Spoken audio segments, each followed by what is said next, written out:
Walakinna Allah yanzi'ul ilma biqabdil ulama. Tetapi Allah Subhanahu wa taala mengambil ilmu daripada manusia dengan mengambil para ulama. Hatta la yabqa aliman, sampaikan tak ada seorang pun yang alim di kalangan mereka. Ittaqadan nasu ru'asa'at juhal, maka pada waktu itu manusia akan mengambil pemimpin-pemimpin mereka yang jahil. Cuba kita ini semak dan teliti. أعوذ بالله من الشيطان الرجيم. Hadirin dan hadirat, muslimin dan muslimat yang dirahmati, disayangi, dikasihi oleh Allah Subhanahu wa taala. Kita sekarang hidup di dalam suatu zaman berkurangan dan juga ketandusan para ulama.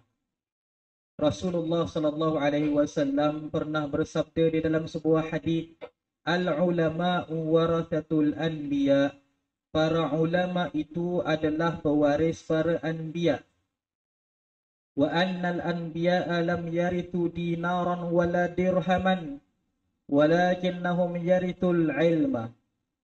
Bahawasanya para anbiya tidak mewariskan kepada umat mereka dinar maupun dirham, yakni semua jenis mata wang yang boleh kita ini himpunkan, yang boleh kita ini sebutkan. Kalau zaman Rasulullah sallallahu alaihi wasallam dia adalah dinar dan dirham, kalau di zaman sekarang dia adalah ringgit, dia adalah dolar, dia adalah pound sterling, dia adalah yang macam-macam lagi. Semua daripada perkara angka-angka ini, semua daripada perkara yang dinilaikan oleh manusia ini tidak diwariskan oleh para anbiya kepada umatnya. Tetapi para anbiya mewariskan kepada umatnya adalah ilmu. Dan disebutkan bahawasanya para ulama adalah pewaris mereka, pewaris kepada para anbiya. Haruslah kita ingat bahawasanya apabila disebutkan para ulama itu adalah pewaris para nabi, memberikan makna ada perkara yang diwariskan daripada para anbiya kepada para ulama. Tidak boleh kita ini menggelarkan sesuatu itu waris, melainkan ada perkara yang diwariskan. Sebagai contoh, kalau kita dikatakan waris kepada mak bapak kita, kita mewarisi darah daripada ibu bapa kita. Boleh tak nanti kalau suatu hari nanti ada seorang yang sakit ataupun meninggal dunia di dekat hospital, lalu dipanggil waris, datanglah seorang lelaki, lalu ditanya lelaki itu kepada lelaki itu, katanya, kamu ni siapa? Saya waris dia. Apa hubungan kamu dengan dia? Kamu anaknya? Bukan. Kamu adik-beradiknya? Bukan. Kamu cucunya? Bukan. Boleh ke begitu? Habis tu, kalau kamu bukan semuanya, siapa kamu? Saya jiran dia. Boleh ke jadi begitu?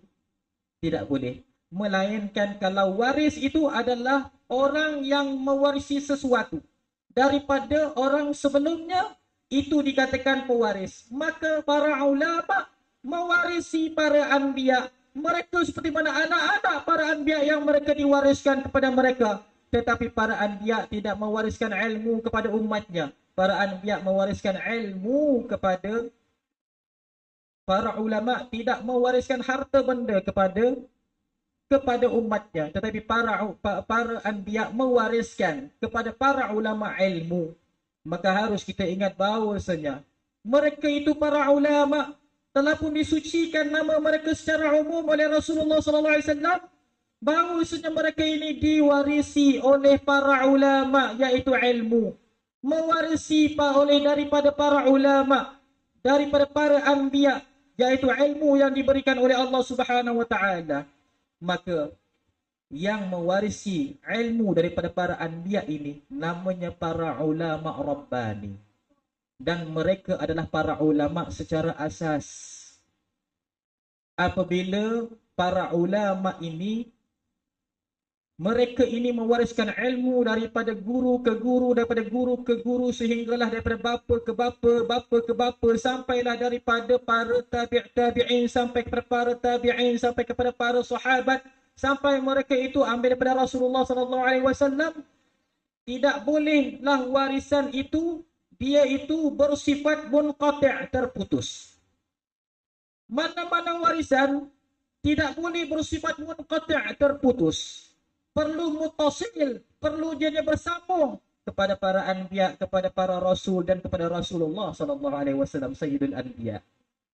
Maka semua daripada susur galul para ulama ini, mereka ini bukanlah orang yang belajar sehari dua hari, bukanlah orang yang mengambil ilmu di sana dan di sini, bukanlah orang yang mentolaah kitab itu kitab ini. Bila pandai sahaja digelarkan ulama di dalam agama Allah Subhanahu wa taala, tetapi terkhusus kepada warisan para anbiya. Pandai mana pun orang itu tak dipanggil para ulama dalam agama Allah Subhanahu wa taala.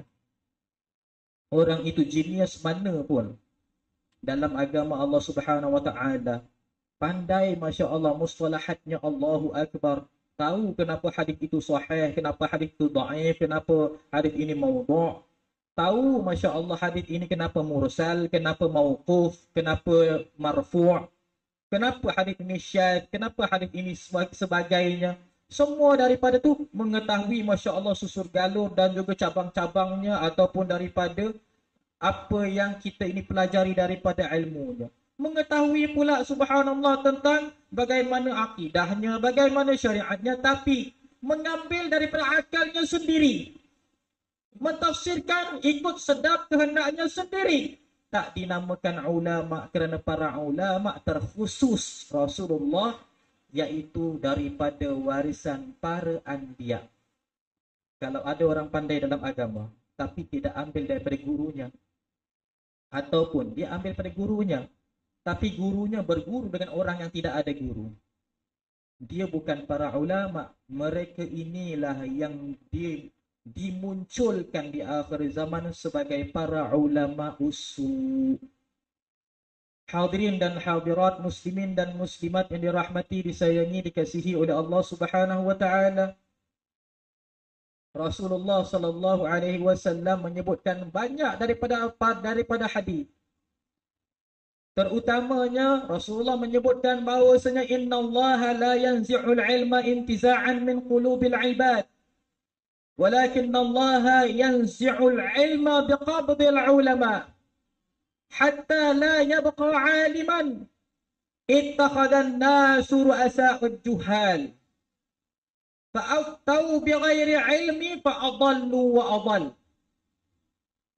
Sesungguhnya Allah Subhanahu wa taala tidak menarik ilmu itu daripada dada orang-orang yang berilmu dengan suatu sentapan. Kejap je, ambil hari ini berilmu, tarik nanti dah tak berilmu. Tidak ada. Walakinnallaha yanzi'ul ilma biqabdil ulama. Tetapi Allah Subhanahu wa taala mengambil ilmu daripada manusia dengan mengambil para ulama. Hatta la yabqa aliman, sampaikan tak ada seorang pun yang alim di kalangan mereka. Ittaqadan nasu ru'asa'at juhal, maka pada waktu itu manusia akan mengambil pemimpin-pemimpin mereka yang jahil. Cuba kita ini semak dan teliti. Tadi Rasulullah mengatakan Allah Subhanahu wa taala menarik para ulama. Tetapi Rasulullah tidak mengatakan kemudiannya manusia mengambil para ulama yang jahil, tidak. Tapi mengambil para pemimpin yang jahil. Maksudnya semakin ketandusan para ulama, maka pada waktu itu semakin berpotensilah akan pemimpin yang jahil naik berkuasa. Maka mereka ini apa yang mereka akan lakukan, kata Rasulullah? Mereka akan memberikan fatwa tanpa sebarang sandaran ilmu. Siapa yang mengeluarkan fatwa? Mufti? Tak, pemimpin. Maka yang mengeluarkan fatwa tadi, adakah mereka itu adalah mufti? Tidak. Tetapi mereka adalah para pemimpin, pemimpin yang jahil. Fa'aftau bighairi ilm, mereka itu memberikan fatwa tanpa sebarang sandaran ilmu. Fa'adallu wa adall, maka mereka sesat dan mereka sesatkan pula orang lain. Sesat sendiri-sendiri itu tahan lagi. Tapi masalahnya bila dia punya kesesatan, bawa orang lain sesat balik. Astaghfirullahaladzim. Hadirin yang dirahmati, disayangi, dikasihi oleh Allah Subhanahu wa taala. Daripada sinilah kita kenal pasti bahawa apabila kita kekurangan para ulama yang rabbani, maka umat Muhammad sallallahu alaihi wasallam pada waktu itu tidak lagi bersandar pada para ulama. Malah mereka itu menaikkan pemimpin-pemimpin yang jahil sebagai mereka punya pemimpin. Astaghfirullahaladzim. Apabila sampai suatu waktu, apabila berkurangan para ulama yang rabbani, maka pada waktu itu syaitan dan juga pengikut-pengikutnya dan juga kuncu-kuncunya. Guru kami Al-Habib Abu Bakar Al-Adani bin Ali Al-Mashhur mengatakan bahawasanya kita memiliki musuh yang zahir, musuh yang tak nampak. Yang batin tu bukan batin sebenarnya. Dia tak nampak aja tapi bukan batin. Musuh yang zahir itu dia syaitan di kalangan manusia. Siapa syaitan di kalangan manusia? Penghulu mereka Dajjal. Dan mereka itu adalah manusia. Karakter mereka karakter manusia. Dan boleh jadi mereka itu penampilan orang beriman. Tapi lisan mereka adalah lisan yang sentiasa menempelak para ulama rabbani. Lisan yang sentiasa memperendahkan para ulama terdahulu. Ada satu lagi musuh kepada Islam, iaitu yang tak nampak pula. Siapa dia? Syaitan di kalangan jin. Syaitan di kalangan jin, penghulu mereka adalah iblis. Pengikut mereka adalah jin. Maka mereka ini yang akan create, yang akan membina, yang akan mencipta suatu orang-orang yang pandai dan juga orang-orang yang cerdik dalam agama, tapi tidak mengambil ilmu daripada warisan dan juga mereka bukan pewaris Nabi, para ulama usu. Rasulullah sallallahu alaihi wasallam mengatakan, "Inni la akhsha ala ummatil faqra." Aku tak takut umat aku dilanda kemiskinan. Walakin akhsha ala ummati ulama usu. Aku takut, tetapi aku takut umat aku akan didatangi oleh para ulama yang jahat, kata Rasulullah sallallahu alaihi wasallam. Kalau kita lihat di akhir zaman, apabila umat Muhammad sallallahu alaihi wasallam ketandusan para ulama yang rabbani, disebutkan sebentar tadi daripada hadis yang kita ucapkan sebentar tadi, Rasulullah SAW mengatakan, "Walakinnallaha yaqbidul ilma biqabdil ulama."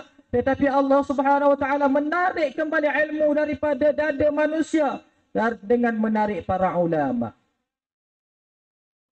Guru kami mengatakan menarik para ulama itu mengikut para ulama terdahulu, maksudnya Allah Subhanahu wa taala mematikan para ulama seorang demi seorang meninggal dunia. Tetapi bagi guru kami bukan setakat meninggal, malah para ulama yang masih ada tidak dijadikan bahan rujukan. Ustaz teringat lagi dulu-dulu pernah dengar ceramah Kiai Zainuddin MZ. Beliau berkata bahawasanya zaman sekarang para ulama bukan lagi tuntunan, malah para ulama itu tontonan. Para ulama tu kita menonton, kita bukan jadikan tuntunan. Astaghfirullahaladzim. Mudah-mudahan kita semuanya dituntun oleh para ulama dan bukan kita menonton mereka. Maka guru kami mengatakan bahawasanya Allah Ta'ala menarik para ulama, memberikan makna ramai para ulama pada zaman tersebut.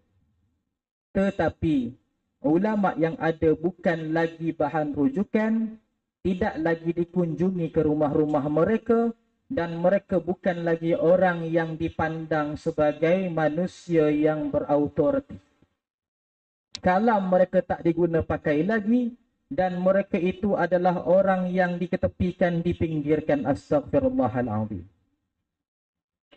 Maka pendapat para ulama terdahulu dengan pendapat para ulama terkemudian, terutamanya guru kami, dapat didekatkan sudut pandangnya.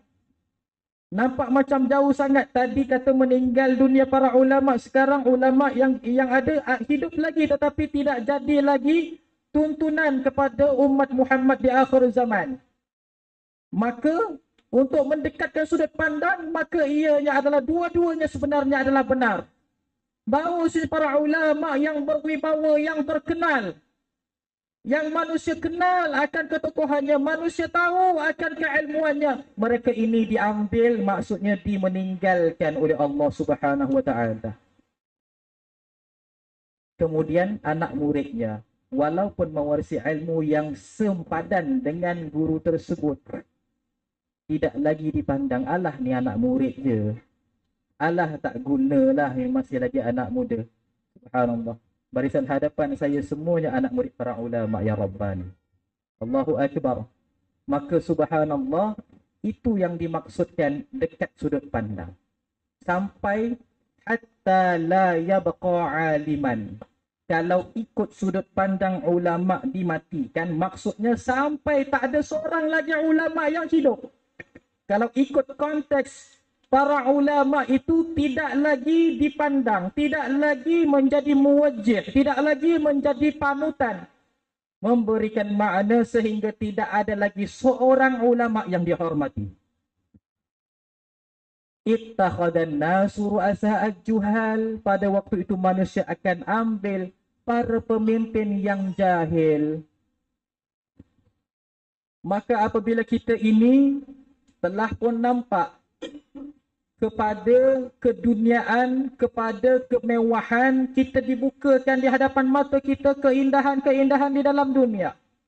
Dan kita dilupakan tentang keindahan hari akhirat. Yang sudah pastinya para ulama Rabbani akan mematikan nafsu kita daripada melihat dunia. Malah mengalihkan perasaan raghabah kita, menjadikan kita punya keinginan ke arah hari akhirat. Apabila manusia telah pun melihat keindahan pada dunia ini, pada waktu itu mereka tak ada lagi dah rasa seronok dan juga rasa nak menaikkan pemimpin-pemimpin yang Rabbani. Tetapi dengan bahasa guru kami, pemimpin yang syaitani. Astaghfirullahaladzim. Hadirin yang dirahmati, disayangi, dikasihi oleh Allah Subhanahu wa taala. Maka di dalam sebuah tempat, kalau dipimpin oleh pemimpin yang jahil, itu adalah sebab penduduk tempat itu berpaling daripada ajaran para ulama. Itu disebabkan penduduk di tempat itu tidak lagi mencari para ulama yang Rabbani. Hadirin yang dirahmati, disayangi, dikasihi oleh Allah Subhanahu wa taala. Rasulullah sallallahu alaihi wasallam pernah bersabda di dalam sebuah hadis.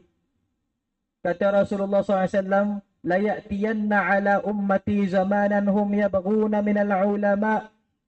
Akan datang ke atas umat aku suatu zaman, umat aku pada ketika itu berpaling daripada ajaran para ulama. Fayabtaliyahumullahu bi thalathi baliyatin. Maka pada ketika itu umat aku akan ditimpa dengan 3 bala. Bala bencana. Apakah bala tersebut? COVID-19 ke? Kemelesetan ekonomi ke? Ataupun bala tersebut adalah tsunami, gempa bumi? Macam-macam. Malah kata Rasulullah SAW, yang berlaku, kata Rasulullah SAW, awalaha, yang pertama sekali, yarfa'ullahu barakatan min kasbihim. Allah Subhanahu wa taala menarik, mengangkat kembali keberkatan daripada harta benda mereka. Rasulullah tidak mengatakan min rizqihim, daripada rezeki mereka, kerana sifat rezeki semua diberkati. Tetapi bila dikatakan min kasbihim, benda yang mereka usahakan, harta yang mereka cari siang dan malam, harta yang mereka itu kejarkan, Yang mereka rasakan mereka tu usaha. Tidak ada siapa yang bantu mereka. Allah Ta'ala tarik keberkatan daripadanya. Kan seorang sahabat kan tanya kepada Rasulullah. Katanya, ya Rasulullah, ma afdalul kasbi ya Rasulullah. Wahai Rasulullah, apakah pekerjaan yang paling baik? Maksudnya hasil dari pekerjaan yang paling baik itu apa benda wahai Rasulullah? Rasulullah SAW mengatakan amali rajul biyadihi, yaitu pendapatan daripada seorang lelaki dengan kerja tangannya sendiri. Rasulullah pernah mengatakan bahawasanya man nama wayaddahu man nama wayadduhu kalam min amali yadihi bata maghfuran lah. Barang siapa yang tidur pada waktu malam, tangannya itu tercalar ataupun terluka ataupun kematu disebabkan mencari harta dengan tangannya sendiri, maka sepanjang tidurnya dia akan diampunkan oleh Allah. Sampaikan dalam keadaan sedemikian pun, kalaulah orang itu berpaling daripada ajaran para ulama di akhir zaman, zaman kita, jangan kita pandang akhir zaman itu nanti, akhir zaman sekarang. Bila berpaling daripada ajaran para ulama, memandang para ulama itu adalah kelompok-kelompok yang biasa-biasa, memandang para ulama itu adalah kelompok yang ianya kelompok yang hanya sederhana, maka pada ketika itu Allah Ta'ala menarik keberkatan daripada kasb. Bayangkan, kita ni cari harta dengan usaha kita. Maksudnya tak susahkan orang lain. Dan Allah Ta'ala mengatakan kalau tidur malam, diampunkan dosa. Tapi, kalau berpaling daripada ajaran para ulama, pada ketika itu, harta yang walaupun kita cari dengan usaha kita, tak susahkan orang lain, dan juga tak kacau orang lain, pun akan ditarik keberkatan. Astaghfirullahaladzim. Begitu terkesannya dengan kita ini berpaling daripada para ulama yang Rabbani pada mujtama' kehidupan manusia keseluruhannya. Yang keduanya kata Rasulullah SAW, yusallitu alaihimus sultanal zalima. Yang keduanya, kamu akan dipimpin dengan pemimpin yang zalim. Sultanal zalima, pemimpin yang zalim. Para ulama terdahulu mengatakan sultan di dalam mana-mana maksud hadis, maksudnya dia adalah pemimpin. Tapi guru kami menyebutkan dengan suatu istilah dan juga dengan suatu pengertian yang lebih meluas. Sultan bukannya mana-mana individu, tapi sultan itu suatu kemampuan. Untuk kita ringkaskan dengan daripada segala kaedah, sebab kita ni belajar fikir tahawulat.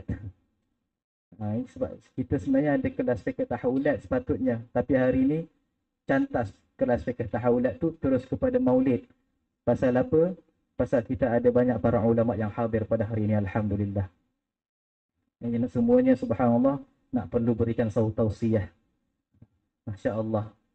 Maka guru kami mengatakan sultan itu dia adalah perkara yang memberikan kepada mana-mana manusia yang mengambil jalannya, yang mengambil memanfaatkan sultan ini, dia dapat kuasa, dia dapat pengaruh, dan juga dia akan dipandang. Apakah dia? 3 perkara. Yang pertama, politik. Kenapa Amerika Syarikat berkuasa dalam dunia? Ada siapa pilih jadi orang berkuasa? Tak ada, kerana dia menguasai politik. Yang kedua, ekonomi. Kenapa Israel dia berkuasa dalam dunia? Kalau kita buat pilihan raya satu dunia, boleh menang ke dia? Kalau kita ini subhanallah kumpulkan bala tentera, berperang dengan dia keseluruhannya, boleh menang ke dia? Kenapa dia menjadi orang yang penting dalam dunia Israel?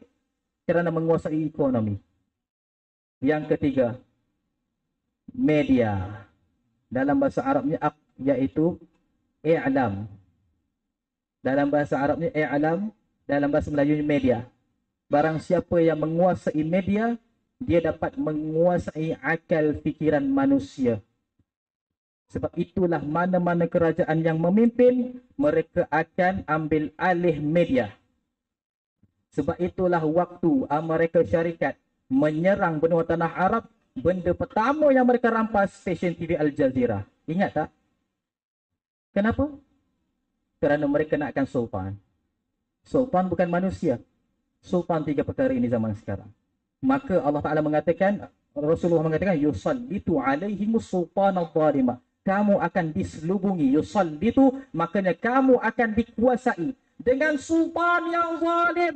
Cuba lihat macam mana ekonomi di zaman sekarang. Cuba lihat macam mana politik di zaman sekarang. Cuba lihat macam mana media di zaman sekarang. Politiknya menekan orang-orang Islam. Ekonominya subhanallah memiskinkan orang-orang Islam. Dan juga kemudiannya medianya merosakkan anak-anak muda. Astaghfirullahalazim. Benar kata Rasulullah SAW. Sadaqah Rasulullah. Pasal apa? Berpaling dengan ajaran para ulama. Bayangkan, dalam kita ini semuanya ikut ajaran para ulama. Dan semua daripada rakyat Malaysia mengikut ajaran para ulama.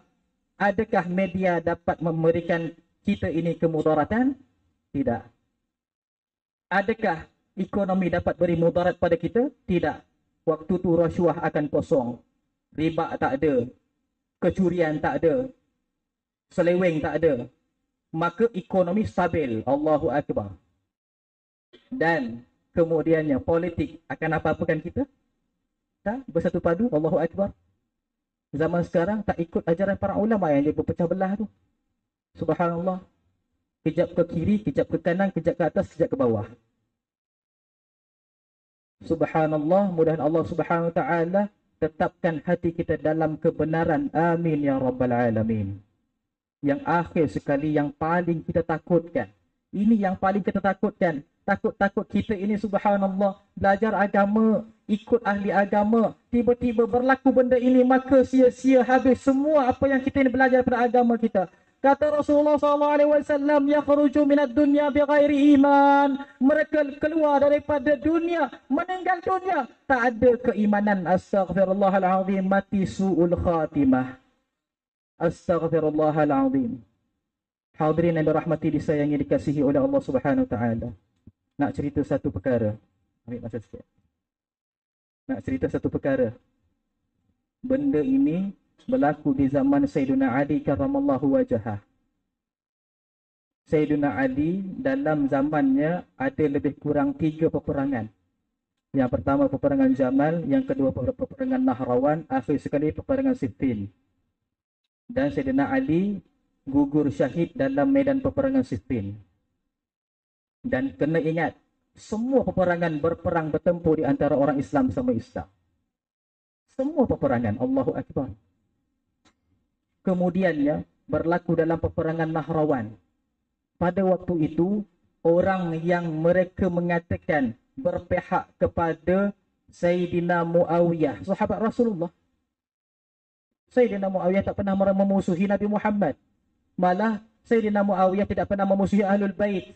Tapi pengikutnya yang mendakwa bahawasanya mereka itu yang tami ilaih, dia itu ikut Sayyidina Muawiyah, memerangi Sayyidina Ali karramallahu wajhah kerana kepimpinannya. Mereka nak dapatkan kekuasaan pemerintahan khilafah pada ketika itu.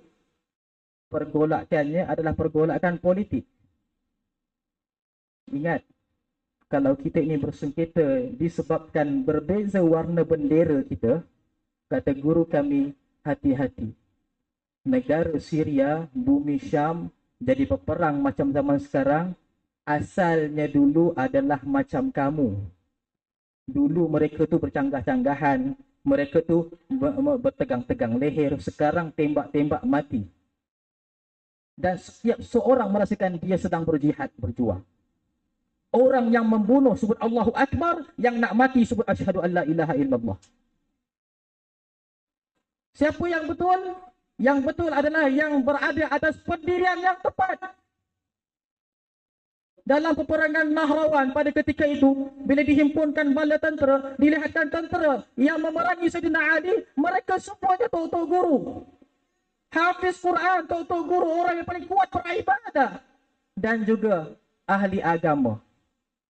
Dalam riwayat mengatakan atas dahi mereka dan lutut mereka macam telapak kaki unta tebal. Hitam mereka punya ni. Jidatnya hitam, lututnya tebal. Pasal banyak mendirikan solat. Tapi dia punya pegangan, dia punya prinsip salah. Astaghfirullahaladzim. Pada ketika itu, bila berlangsung peperangan pada round yang pertama, para sahabat pengikut Sayyidina Ali takut nak bunuh kerana orang yang mereka perangi itu guru-guru mereka yang ajar mereka Al-Quran, yang mereka lihat banyak para ibadah. Kemudiannya apabila habis sahaja round yang pertama berperang, maka mereka berehat. Berkata kepada Sayyidina Ali mereka semua, katanya, wahai Amirul Mukminin, takkan kami nak bunuh guru-guru kami, orang yang banyak ibadah, orang mengucap dua kalimat syahadah? Kata Sayyidina Ali, bal uqtuluhum, bunuh saja mereka, kata Sayyidina Ali. Allahu Akbar. Amirul Mukminin Sayyidina Ali suruh buat macam itu? Bunuh saja katanya, jangan teragak-agak, kata Sayyidina Ali. Apa yang Sayyidina Ali buat ni, suruh bunuh orang? Orang yang baik pula tu. Berlangsung peperangan esoknya oleh kerana lesen besar yang diberikan oleh Sayyidina Ali untuk mereka tu bunuh saja. Lalu mereka pun dalam peperangan tak kisah tok guru ke apa ke, pancung kepala, habis. Mati dalam peperangan mereka. Lepas peperangan, yang gugur syahid ataupun tidak 20,000 orang. 20,000 orang gugur dalam medan peperangan pada waktu itu. Sayyidina Ali dengan para sahabatnya mengatakan kepada para sahabatnya, katanya, ibhatu juthah Zu Tadiyain, carilah jenazah seorang lelaki namanya Zu Tadiyain. Cari dia dalam medan perang tersebut. Cari dekat medan perang, tak jumpa lelaki yang namanya Zu Tadiyain. Tak jumpa, siapa dia? Tak jumpa. Bila dikatakan, wahai Amirul Mukminin, kami tak jumpa wahai Sayyidina Ali. Sayyidina Ali menggeletar badannya, berpeluh, Allahu Akbar. Berpeluh badannya, takut. Katanya, cuba cari dekat celah-celah batu kalau jumpa. Nak cari celah batu tak jumpa, dah habis semua diselongkar, dah tak jumpa lagi. Lalu disampaikan berita rupanya mereka juga berperang dalam rumah. Dalam rumah pun mereka berperang. Pergi kat dalam rumah. Rumah pertama cari, habis tak jumpa juga. Cari kedua, dalam peperangan zaman dulu nak cari jenazah orang meninggal bukan senang. Zaman sekarang senang, tembak, jenazah masih lagi lengkap. Zaman dulu pakai pedang. Kalau kepala kat sana, badan kat sana, kaki kat sana. Putus-putus. Macam yang disebutkan Sayyidina Ali di dalam suatu riwayat. Katanya, aku tengok Sayyidina Umar. Bila bermula peperangan saja, bila peperangan menjadi sengit, aku melihat Sayyidina Umar tebas manusia macam tebas lalang. Ni manusia depan ni semua tebas, macam tebas lalang. Tak ada dah nak main kelentang, kelenting-kelentung. Mana ada tu, filem Cina boleh lah. Tak ada. Mana ada orang dalam peperangan tintang, dah tak ingat dah. Nanti kalau kita ni, satu hari nanti ditakdirkan berperang, mudah-mudahan kita ini, negara kita aman, mudah-mudahan semuanya berperang dalam keadaan yang baik, insya-Allah. Di atas landasan syariat kebenaran, insya-Allah. Tak ingat dah kita step-step silat tu. Lupa dah. Yang penting dapat tikam orang. Betul. Betul. Subhanallah. Lupa dah. Sayyidina Umar, kata Sayyidina Ali, Sayyidina Umar, bila peperangan menjadi sengit, aku melihat Sayyidina Ali tebas manusia macam tebas lalang. Pernah tengok orang tebas lalang tak? Macam tu. Tak kisahlah awak nak putus apa, putus kepala ke, putus tangan ke, putus telinga ke, janji kena. Macam itu. Subhanallah. Jadi, kalau kita jumpa manusia tu, sempurna lagi ke? Tak sempurna dah, yang terburai perut, yang terkeluar biji mata. Jari ni memang tak akan lengkap. Bila berperang dengan pedang, dengan pisau, jari ni confirm tak akan lengkap dah. Semuanya ada yang putus, ada yang terhancur, ada yang tikam. Habis, astagfirullahaladzim. Mudah-mudahan kita ini dikurniakan keberanian insya-Allah untuk berjihad. Insya-Allah. Takbir. Hadirin yang dirahmati, disayangi, dikasihi oleh Allah Subhanahu wa taala. Maka cari jenazah di dalam suatu rumah, cari, tak jumpa rumah yang pertama. Makin tak jumpa, makin Sayyidina Ali bergeletar, menggigil tubuhnya, takut. Katanya, Rabbi Ma sana'tu ya Rabbi, Rabbi ma sana'tu, sampai dikatakan, wahai Tuhan, apa yang aku buat ni ya Allah, apa yang aku buat ni ya Allah. Dia takut sangat. Sayyidina Ali karamallahu wajhah, sampai di rumah yang akhir, barulah jumpa pada timbunan jenazah yang paling dalam sekali, paling bawah sekali, lelaki namanya Dzulkarnain. Waktu jumpa tu, Sayyidina Ali mengatakan bahawasanya Allahu Akbar walillahil hamd. Dia pun sujud syukur. Gembira Sayyidina Ali, Allahu Akbar. Lalu aneh, pelik sahabat Sayyidina Ali. Kita semua pun pelik, betul tak? Kita pun pelik. Kenapa kan? Kenapa pelik? Allahu Akbar. Kenapa pun? Kenapa Sayyidina Ali dia gembira sangat jumpa jenazah Dzulkarnain? Bila dikatakan kepada Sayyidina Ali, katanya, ya Amirul Mukminin, maaf furahada sinnak. Wahai Amirul Mukminin, kenapa kamu gembira sangat bila nak jumpa jenazah lelaki Dzulkarnain? Lalu kata Sayyidina Ali, sami'tu Rasulullah sallallahu alaihi wasallam yaqul, ma'arakatun Nahrawan Dzulkarnain wa man ma'ahu finnar. Aku mendengar Rasulullah sallallahu alaihi wasallam pada suatu hari pernah berkata, dalam peperangan Nahrawan, lelaki bernama Dzulkarnain dan siapa pengikutnya masuk neraka, kata Rasulullah sallallahu alaihi wasallam. Boleh kita bayangkan tak hafiz Quran masuk neraka? Boleh kita bayangkan tak orang yang banyak ibadah masuk neraka? Boleh kita bayangkan tak orang guru agama masuk neraka? Boleh kita bayangkan tak? Sekarang ini subhanallah, di akhir zaman, tugasan ulama usul bukannya supaya engkau meninggalkan solat, bukan supaya kamu itu jangan baca Al-Quran, tetapi tugasan mereka supaya kita ikut landasan yang tak benar, bukan daripada para ulama Rabbani. Supaya pendirian kita pendirian yang salah, pendirian memerangi orang-orang yang benar. Supaya kita ini duduk pada landasan yang akhirnya menjerumuskan kita ke lembah fitnah. Tahu tak kita, Dajjal itu bila mula-mula dia muncul, dia ajak kita buat apa? Dia ajak kita dirikan solat. Kata Rasulullah, awwalu ma yad'u ila salah. Awal-awal Dajjal muncul, dia ajak orang dirikan solat.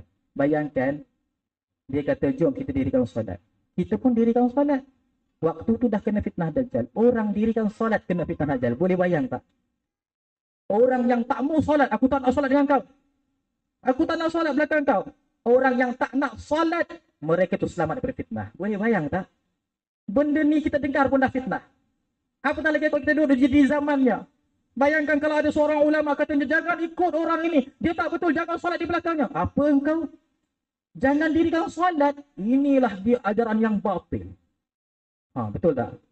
Fitnah, Allahu Akbar. Akhirnya ajak orang supaya mengaku diri dia Tuhan. Apa yang dia buat pada waktu tu? Dajjal, ni bukan Dajjal ni lah, tangan dia. Okay? Kan? Dajjal, dia tu dah mengucap dua kalimah syahadah, ikut syariat Islam kan? Orang mengucap dua kalimah syahadah, Islam. Tapi dia tak sebut nama Muhammad. Asyhadu an la ilaha illallah wa annahu Rasulullah. Dajjal, dia paling alah nama Muhammad. Dia tak boleh sebut nama Muhammad, tak boleh. Salawatnya takkan sebut nama Muhammad. Allahumma salli alaihi. Kalau Allahumma salli ala Muhammad, insya-Allah gugur dia punya daging-daging dekat muka ni, macam kena bakar lilin. Pada waktu itu, dia mengucap dua kalimah syahadah. Kemudiannya dia bawa tangannya tu boleh menghasilkan tepung. Habis dia buat macam ni, keluar tepung. Apa yang dia buat? Dia uli, dia masak roti. Dia bukan buat arak, dia bukan buat dadah. Dia buat roti. Ikut syarak orang Islam buat roti. Halal ke tak? Nak makan? Kenapa? Kenapa? Kenapa tak makan? Kenapa daripada Dajjal? Tengok zaman sekarang. Cuba kita tengok zaman sekarang. Kenapa engkau tu tak ikut dia? Dia Islam juga. Dia Islam. Dia dah mengucap dua kalimah syahadah. Dia sembahyang lagi. Kenapa kau tak nak ikut kat dia? Tak nak dia ni sebab dia punya pemikirannya. Alah kau ni. Ini adalah fitnah daripada zaman sekarang, dah nampak. Sekarang kalau kita ni ambil roti tu, kita makan. Berdosa ke ikut syarak? Tapi mati masuk neraka, kata Rasulullah sallallahu alaihi wasallam. Hadirin yang dirahmati, disayangi, dikasihi oleh Allah Subhanahu wa taala. Begitu besar bahaya dan mudarat para ulama usul dan mudahan Allah Subhanahu wa taala selamatkan kita daripada para ulama usu. Kata Rasulullah sallallahu alaihi wasallam, ana min ghairi dajjal akhwafu alaikum minad dajjal. Aku daripada selain dajjal, aku lebih takut orang yang datang kepada kamu seperti dajjal. Kata Rasulullah sallallahu alaihi wasallam, man hum ya Rasulullah? Siapakah mereka wahai Rasulullah? Kata para ulama, hum ulama as-su. Mereka adalah para ulama yang jahat, kata Rasulullah sallallahu alaihi wasallam. Juga kata Rasulullah SAW dalam sebuah hadis, la ya'tiyanna ala ummati zamanan lam yabqa min al-islami illa ismuhu wa lam yabqa min al-qur'ani illa rasmuhu masajiduhum yawma idinil awabir muqaliyan 'anil huda wa ulama'uhum yu'allimuna an-nasa kaifa yuharrimul halala kaifa yuhallilul harama. Akan datang suatu zaman ke atas kamu wahai umat Muhammad, tidak akan lagi kekal daripada Islam melainkan namanya sahaja. Tidak akan kekal daripada Quran melainkan lukisannya sahaja. Masjid mereka didirikan daripada yang megah, tapi kosong daripada hidayah. Tak ajak orang kepada bersatu padu pun, ajak gaduh ada. Masjid kosong daripada hidayah, tak ada suatu dakwah yang baik. Dan para ulama mereka, cuba kita lihat, yang pertama Islam, kedua Quran, ketiga masjid, keempat para ulama. Apakah ini maksudnya? Institusi keislaman semuanya hancur di akhir zaman. Sebab itulah kita buat majlis ini untuk memberikan peringatan. Amin ya rabbal alamin. Masya Allah. Kemudiannya para Rasulullah mengatakan, dan para ulama mereka mengajarkan manusia macam mana nak mengharamkan perkara yang halal dan nak menghalalkan perkara yang haram. Mereka buat kaedah. Kalau haram nak dihalalkan, macam mana kaedahnya? Kalau yang halal nak diharamkan, macam mana kaedahnya? Mudahan Allah Subhanahu wa taala selamat daripada para ulama ini, para ulama yang tidak terikat kepada warisan para anbiya. Ya Allah, ya Tuhan kami, jadikanlah kami pengikut para ulama yang rabbani, yang meneruskan legasi dan juga meneruskan warisan para anbiya yang telah pun terdahulu. Jadikanlah kami para ulama yang rabbani dan mengikut kepada para ulama yang rabbani. Ya Allah, jauhilah kami daripada kami terpengaruh dengan para ulama usu, dan jauhilah kami daripada jadi para ulama usu. Ya Allah, Rabbana atina fid dunya hasanah wa fil akhirati hasanatan wa qina adzaban nar. Sallallahu ala sayyidina Muhammadin nabiyil ummi wa ala alihi wa sahbihi wa baraka wa sallam. Walhamdulillahi rabbil alamin. Minta maaf banyak-banyak kalau ada salah silap.